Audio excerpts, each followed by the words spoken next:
Hey, assalamu alaikum everyone. Welcome back to the BONK update today. And what I was expecting from BONK has already happened. And now we're trading at 2,845.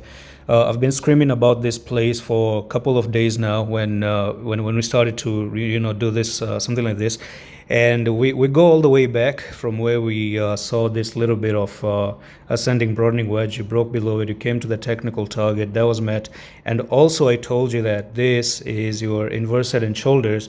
And when you broke the neckline, right, when you broke the neckline, you never really came down for the retest. And now what you're doing is you're really coming down and you're really back testing things. So I think this can actually be a good entry if done right.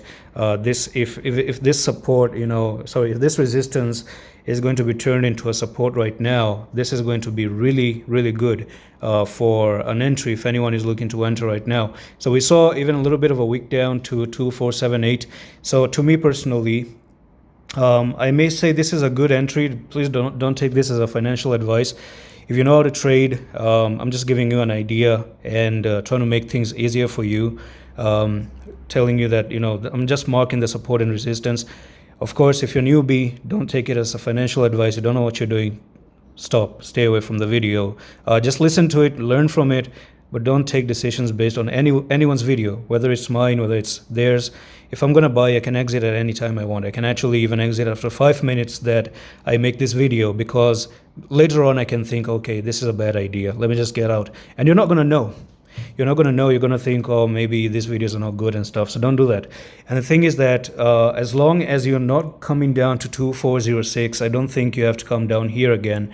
This is an amazing entry for BONK, and hopefully from here we might actually start to go back up again. I do believe that the 4-hour time frame is super low. One more time, again, still proves that this is a good place to enter BONK. You can see that it's really, really down here. Can actually spend some few time like this, build in a nice good bullish divergence, and then from here, boom, you pick to the upside. So that's all for this video on BONK, and I'm going to see you the next one. Allah Hafiz.